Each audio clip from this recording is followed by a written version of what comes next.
Have you ever believed that awakening was the grand finale?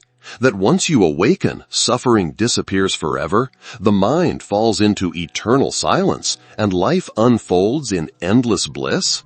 If you've been holding on to that image, then prepare yourself, because what I'm about to reveal may shake the very foundation of your belief. Not because awakening isn't real, but because awakening is not the end. It is not the highest mountain peak where you get to stop and celebrate. It is merely the first door opening into a journey far greater, far stranger, and far more unbelievable than you could ever imagine. Why do I say this? Because right after that blazing moment of realization, something unexpected happens. The fireworks, the surges of love, the clarity so sharp it cuts through illusions like glass, all of it feels like the universe itself welcoming you home. It dazzles you, overwhelms you, fills every cell with light. But here's the truth. Fireworks don't last. They explode, they shimmer, and then they fade into darkness. And when the fireworks fade, you're left standing in the silence. That silence is where the real mystery begins. But since no one ever warns us about this part, most people mistake it for failure. They panic. They think they've fallen back into sleep. They believe something went terribly wrong. In reality, nothing is wrong. What's happening is that you are crossing a threshold, a place where your old self can no longer return, and your new self has not yet fully formed. This threshold feels unsettling, even terrifying, because it strips away every identity you thought you knew. Yet hidden within it is the seed of true transformation. So the question is not, what happens when awakening ends? The real question is, are you brave enough to step through the silence and see what lies beyond? Because if you stop at awakening, you've only witnessed the trailer, not the full story. Awakening is the beginning. The quiet that follows is the invitation. And if you dare to follow it, you will discover that what awaits you on the other side makes the initial awakening look small in comparison. When the fireworks vanish and the dazzling light of awakening settles down, you step into a space almost no one warns you about, the silence. At first, it feels anticlimactic, even empty. It's as if you've descended from the highest mountain peak, where everything was infinite, radiant, and alive, only to find yourself back on the ordinary trail. No angels singing, no cosmic revelations, just the sound of your footsteps, the wind, the quiet. And this is where the panic begins. People whisper to themselves, "Did I lose it? Why does it feel like the magic is gone? Did I do something wrong?" The truth is, we've been conditioned to chase intensity.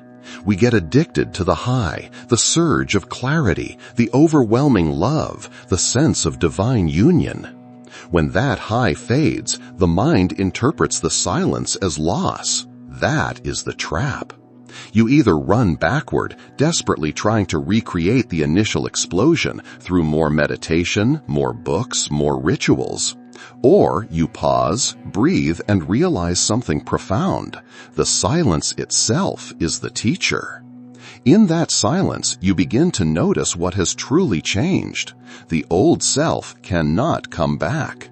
You may still laugh, cry, eat, work, even feel fear, but something fundamental has shifted. The chains of ambition, recognition, and survival that once dictated your every move no longer grip you the same way. Instead, you find yourself in an in-between state, no longer who you once were, but not yet fully anchored in who you're becoming. This in-between feels uncomfortable, even frightening, because it strips you bare of all certainty. But it is also the exact space where transformation takes root. Here lies the paradox. The very moment most seekers believe they've failed is the moment they're standing at the doorway of real change. If they run from the silence, they loop endlessly, chasing highs that will never return. But if they surrender to it, if they allow the stillness to breathe through them, they discover a new kind of strength, subtle, quiet, but unshakable. So don't mistake the silence for failure. Don't confuse emptiness with loss. The silence after awakening is not the end of the journey. It is the soil in which your rebirth begins. And if you stay with it, you will soon realize what looks like nothing is actually the space where everything new is about to emerge. Here's the secret most people never understand. When you think you've lost awakening, nothing has actually been lost. What's really happening is that you're being invited into the deeper stage, the stage where awakening is no longer just an experience, but a transformation that seeps into the bones of your everyday life. The panic you feel, that sense of emptiness or flatness, isn't the death of your awakening. It's the death of your illusions. And with those illusions gone, the real rebirth begins. Think about it. At first, awakening feels like standing on the peak of a mountain. The view is breathtaking, the air so pure, your soul feels infinite. But no matter how beautiful the summit, you can't stay there forever. Life calls you to descend, to carry what you've seen back into the valleys, into the villages, into the ordinariness of daily living. And here's the paradox. While the climb down feels quieter, less dramatic, even boring compared to the peak, it's during this descent that the vision truly integrates. This is when the truth stops being a momentary high and becomes the fabric of who you are. That's why the silence after awakening feels so confusing. It strips away the fireworks, leaving you with what seems like nothing. But look closer. Can you really go back to who you were before? Try it.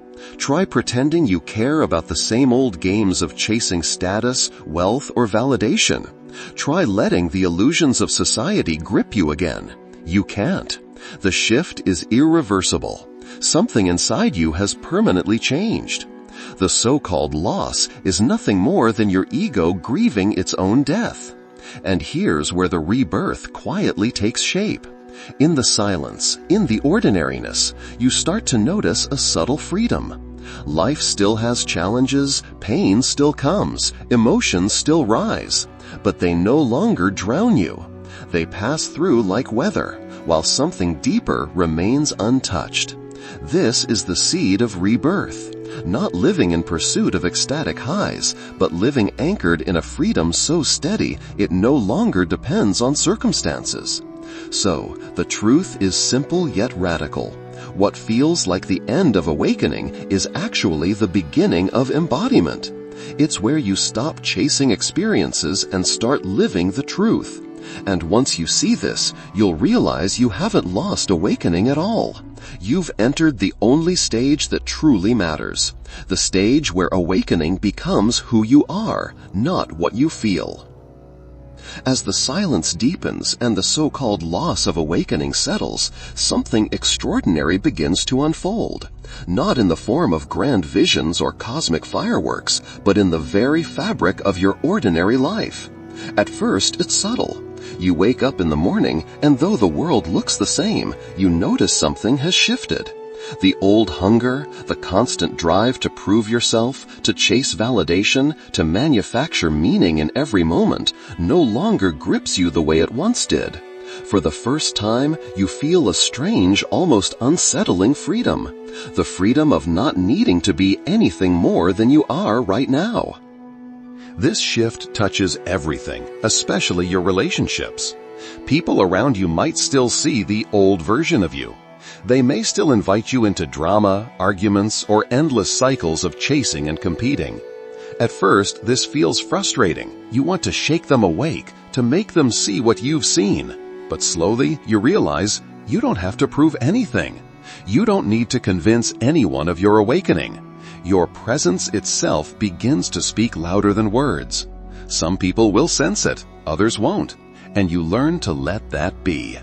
Even your relationship with love changes. Before awakening, love might have felt like a desperate need, a search for someone to complete you, to heal your wounds.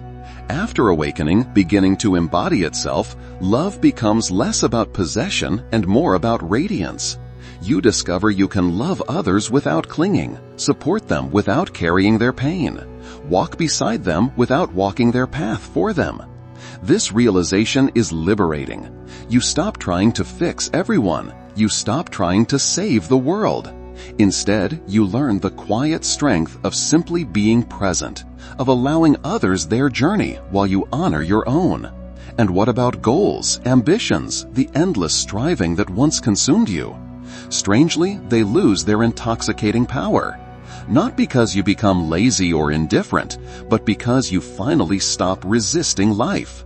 Work still happens, projects still unfold, but they no longer define your worth. You no longer need to sculpt an identity out of achievement. Life begins to feel effortless, not because everything is easy, but because you are no longer at war with what is. This is the miracle of embodiment, discovering that freedom is not about escaping the ordinary, but about seeing the sacred within it. Cooking dinner, walking down the street, listening to the wind. Suddenly, these simple acts carry the same depth as the fireworks of awakening. And in this realization, you understand, you haven't lost awakening at all. You've finally begun to live it. Here is the paradox that shatters every expectation. After awakening, life may feel strangely empty. Not the kind of emptiness that depresses or destroys you, but an emptiness that strips away every illusion of urgency. You wake up one day and realize there is nothing left to achieve, nothing left to chase. And for many, this emptiness is terrifying. The mind screams, something is wrong with me. Why don't I feel motivated anymore? Where did my fire go? But this is where the hidden treasure lies. That emptiness is not a void. It is a space, a vast, silent canvas where life begins to paint itself without your constant interference. For the first time, you are not performing, not chasing meaning, not proving your worth. You are simply here. And in that simple being, a fullness begins to bloom. The sky feels alive. The breath feels sacred. The most ordinary sounds, the wind, the laughter of a child, the rhythm of your footsteps, become revelations. The emptiness turns into fullness, not because something fills it, but because you finally see it for what it is: freedom. And what about suffering? No, suffering doesn't vanish. Pain, loss, heartbreak, they still arrive. But they no longer drown you the way they once did. It's like watching a storm from inside a safe house. The thunder crashes, the rain pours, but deep down you know you are safe. This shift changes everything. You no longer run from suffering. You allow it, you feel it, and in that fearless allowing, suffering loses its grip. It becomes another expression of life, nothing more, nothing less. This is the stage that feels almost unbelievable. To the mind, emptiness looks like nothing. To the soul, emptiness is the doorway to everything. And once you cross that doorway, you realize awakening was never about chasing ecstasy. It was about finding the sacred in the simple, the divine in the ordinary, the freedom that doesn't come and go. So, when the high of awakening fades and the silence feels unbearable, remember this: you haven't fallen back asleep. You've stepped into the very heart of truth. The emptiness is not the end. It is the beginning of the life you were meant to live.